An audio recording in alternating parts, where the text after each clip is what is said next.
Delhi blast से जुड़ी एक बड़ी खबर आपको बताएं। डॉक्टर उमर का पहला वीडियो सामने आया है। दरियागंज के पास घूमता हुआ नजर आया था आतंकी उमर। अरुणा आसफ अली रोड पर डॉक्टर उमर दिखा था। वीडियो में बिना मास्क के दिख रहा है उमर।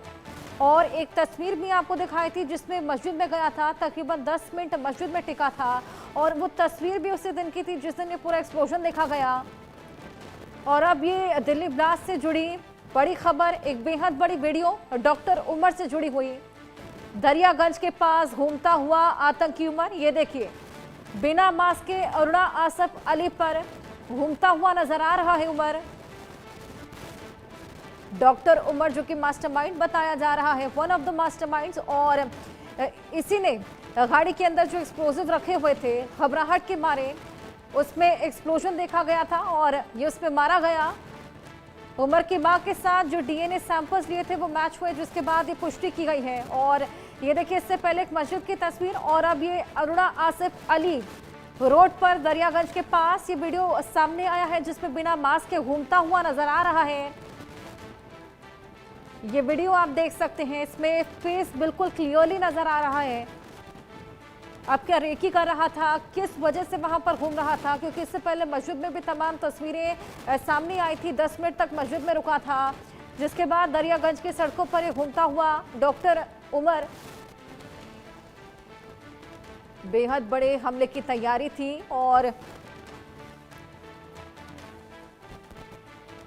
ये देखिए ये तस्वीरें, लगातार ये तमाम तस्वीरें और वीडियोस निकलकर सामने आ रही हैं। आतंकी उमर का ये नया वीडियो है। दरियागंज के पास ये घूमता हुआ नजर आया है, बिना मास्क के ये घूम रहा है, जिससे ये पुष्टि हो जाती है कि डॉक्टर उमर ही है।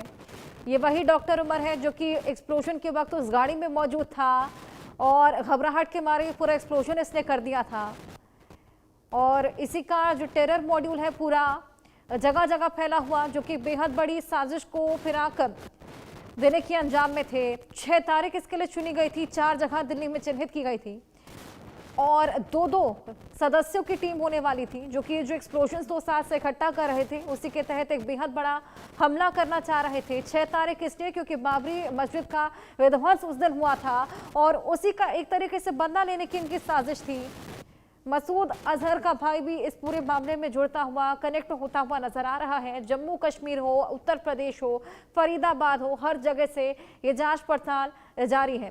आशिक हमारे सहयोगी हमारे साथ जुड़े हैं। आशिक, आतंकी उमर का ये वीडियो हम अपने दर्शकों को दिखा रहे हैं और खुलेआम दरियागंज के आसपास घूमता हुआ नजर आ रहा है। कोई मास्क भी इसने नहीं लगा रखा। ये साफ बताता है कि कितना बेबाक रहा होगा। रेकी भी हो सकता है कि ये कर रहा हो।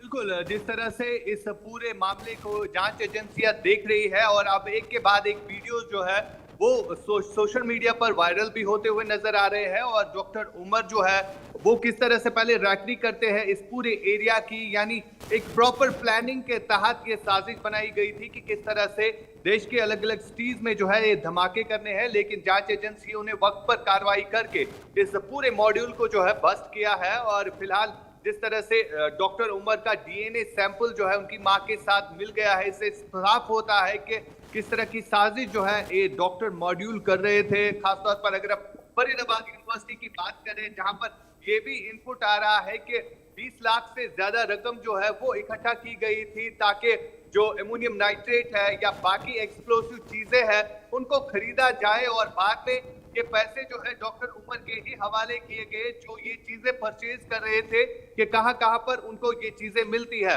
फिलहाल बड़ी जिम्मेदारी जो है डॉक्टर उमर को ही दी गई थी इस पूरे मॉड्यूल में, जो कि एक हमले में फिलहाल मारा भी गया है। और फिलहाल जिस तरह से जांच एजेंसियां काम कर रही है कि किस तरह से ये पूरी घटना को जो है अंजाम दिया गया था, चाहे हम दिल्ली ब्लास्ट की ही बात करें या इसके अलावा जो वहां पर कई टाइम से ये साजिश रची जा रही थी, तो इसको किस तरह से अंजाम दिया गया, कौन कौन इसमें इन्वॉल्व है, ये सारे खुलासे जो है अब एक करके जो है निकल के सामने आ रहे हैं। बिल्कुल आशिक, लेकिन एक बात समझ पाना बेहद मुश्किल कि पहले तो डॉक्टर उमर इतना साहसी कि 2 साल से एक्सप्लोजन इकट्ठे कर रहा है, इस तरीके का इतना बड़ा आतंकी साजिश को अंजाम देने की फिराक में, और अचानक से इतना घबरा जाता है कि एक्सप्लोड कर देता है।